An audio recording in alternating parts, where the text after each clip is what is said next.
ይጀመር ማለት ነው። የለንደን ቡድን ከአርሰናል ቀጥሎ ዌስትሃም ብቻ ነው በቃ ሰላም አስከባሪ።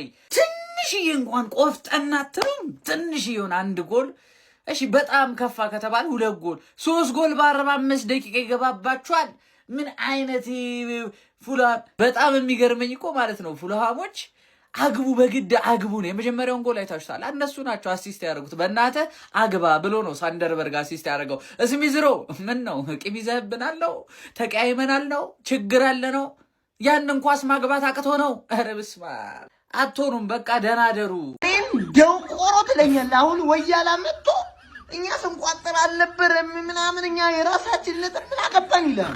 ከጨዋታ በፊት ግን እንዲህ ብሎ አጣብሮ ምናምን ፍሬውን ይዞ የቀጠነ 3 ጎል ምናምን ከተው ልክ ፍሬውን ሲያፈራርጡለት አሁን መጥቶ ምን አገባኝ እና እኔ አገባኝ ወይ እኔ ወያላን ከራሴ በላይ ነው። ውሻ ብለህ ስደበኝ መጥቶ እንደዚህ ካላለ በቃ እኔ ምንም መጣው ከወያላ ጋር እኮ ታለ ምን እንደሚጣው አይደለም። ግን ይሄን አውቃለሁ እኔ መተናል በአመት ቦታዎትን የሚልቀቁ ጃስ ቦታ አለቀቀ ጃስ ታበቂ እንዲህ ነው እንፈልግ ጃስ።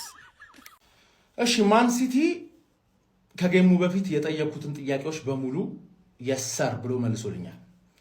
ፈርስት ሃፍ ጌሙን ገደለው። እንደውም እኔ ሰከንድ ሃፍ ይገለዋል። ፈርስት ሃፍ አግብቶ ማግባት አለበት፣ ሰከንድ ሃፍ መግደል አለበት፣ ጫና መቋቋም አለበት፣ ክሊን ሺት መጠበቅ አለበት። ሁሉንም ፔፕ ራሱ በጣም እርግጠኛ ከመሆኑ የተነሳ ተጫዋቾችን እንዲያርፉ ሰከንድ ሃፍ ላይ ከ60 ደቂቃ ጀምሮ ያርጋ ወጣች። ገባችሁ አለ። ፉልሃምን ማይረባ ቡድን ምናምን ከማለት ይልቅ ሲቲን ክሬዲት መስጠት ነው የሚያስፈልገው። መልእክት ለነገ ጨዋታ ለአርሰናል ሆዬ ብሎ መልእክት ልኮለታል። አርሰናል ደግሞ እሰማሃለሁ ወይ የሚለውን መልእክት ነገ ያሳያናል ማለት ነው። አርሰናልም ፈርስት ሃፍ አንድ አግብቶ ሰከንድ ሃፍ ጌሙን መግደል አለበት።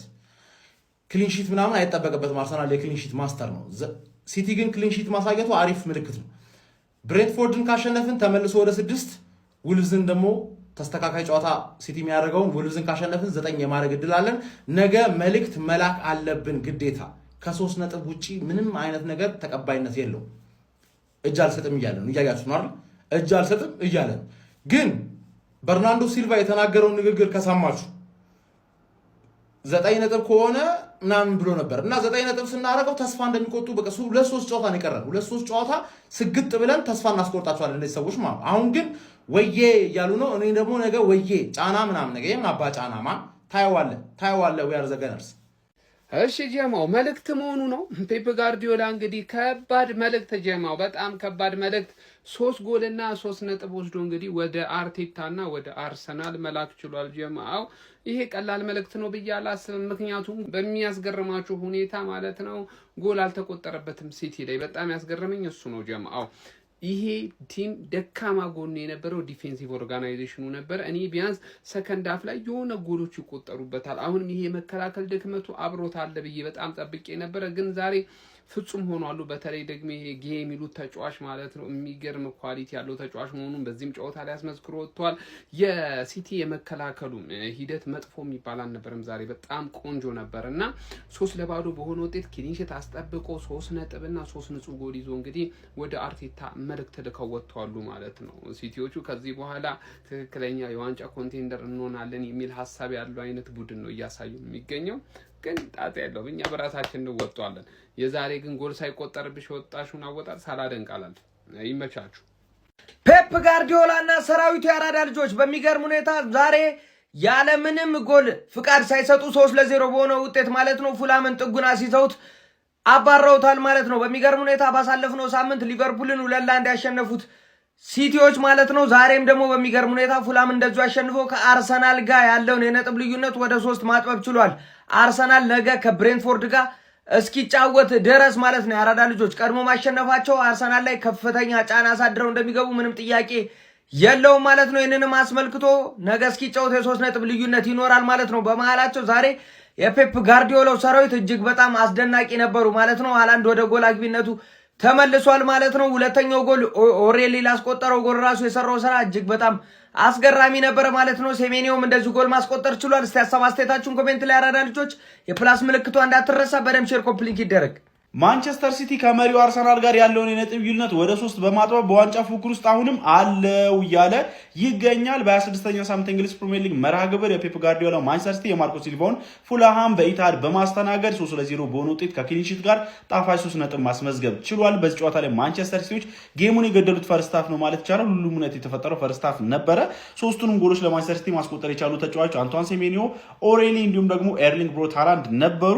እንግዲህ ሴሜኒዮ በማንቸስተር ሲቲ ቤት በመጀመሪያዎቹ ጊዜያቶች ጥሩ ጊዜ እያሳለፈ እንደሚገኝ የተመለከተ እንገኛለን። ዛሬም 1 ጎልና 1 አሲስት በስሙ ማስመዝገብ ችሎ ነበረ ማለት ነው። ፊል ፎደንም እድል ተሰጥቶት አሲስት አድርጎ መውጣት ችሎ ነበረ። ፈርስት ሃፍ ማንቸስተር ሲቲዎች ተደጋጋሚ ሙከራ ማድረግ ቢችሉም ጥራት ያላቸው ሙከሮች ግን ሲያገኙ እንግዲህ ክሊኒካል ነበሩ በመጠቀሙ ረገድ ማለት ነው። ሰከንድ ሃፍ ሞር ፉልሃም ወደ ጨዋታ የመመለስ ፍላጎት ነበረው። ነገር ግን ያንን ተቋቁሞ ማንቸስተር ሲቲ ክሊንሺቱን ማስጠብቆ 3 ነጥብ ማግኘት ችሏል ማለት ነው። በሰዓት በፕሪሚየር ሊጉም ከመድፈኞቹ አርሰናሎች በ3 ነጥብ ዝቅ ብለው በ53 ነጥብ ሁለተኛ ደረጃ ላይ ተቀምጧል ማለት ነው። መድፈኞቹ አርሰናሎች በ56 ነጥብ ፕሪሚየር ሊጉን እየመሩ ይገኛሉ።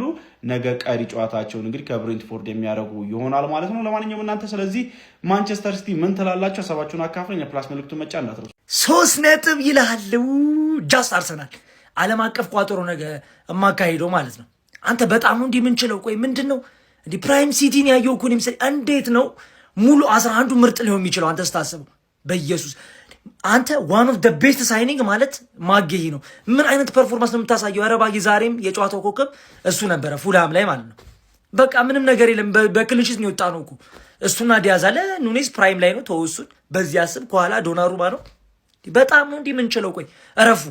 ይሄ ዋንጫ ጥማት መጣ መሰለኝ። እረፍ ጋርዲዮላ ተው እረፍ እዴ። እሺ ቀለል ያለች 3-0 ማለት ነው። ሲጀመር እንደማንጠላ አውቄው ነበረ። ለ14 ዓመት ሆኗቸዋል ካስጣሉን አቻውላ ካስወጡ ማለት ነው። ፉላ ሁሉንም ተውትና አረጌ ይሄ ምን አይነት ዲፌንደር ነው? በኢየሱስ እግዚአብሔርን ዲፌንሳችን ሰላም አግኝቷል። እመኑኝ። ይሄ ባለፈው ፉላ 5-4 አርቋል ብለው እኮ ነው አሁንም 3-0 ሆኖ ሰከንድ ሃፍ ተስፋ የሚያደርጉት። ይኸውላችሁ ማርያምን የሚገርም ሰላም አግኝቷል ዲፌንሳችን። በጣም የማርክ ጌይ መምጣት የሚገርም ለውጥ። ኩሳኖቭን ጭራሽ ሰከንድ ሃፍ አስገብቶ እንደ ራይት ባክ እየሞከረው ነበር። ሁሉንም እያጣራን ነው። ያበደ ነው። ስኳድኛ ጋር በሽ ነው። ለሁሉም ተተኪ እነግርሃለሁ ከፈለክ ለሁሉም ማርያምን አሁን ሳቪኖ እና ዶኩ ሲመለሱ ነው። ይኸውላችሁ በ9 ነጥብ ርቀውናል ብለው አስበው ነበረ። ሳይታሰብ 3 ነጥብ ሆነ። ሳይታሰብ ማለት ነው። ነገ ይህንን ጫና ተቋቁመሽ አሸንፊ። እስኪያርስ ይቋጠራል። ትጥያታለሽ። ደግሞ 3 ማግባታችን በጣም ደስ ያለኝ ጎል ዲፍረንስ በ5 ነው ምናምን ርቀውን ነበር። አሁን ይኸው መጣንላቸው። በ2 ነው በ3 ነው አሁን አይ ቲንክ። ስለዚህ ነገ ትጥያታለሽ።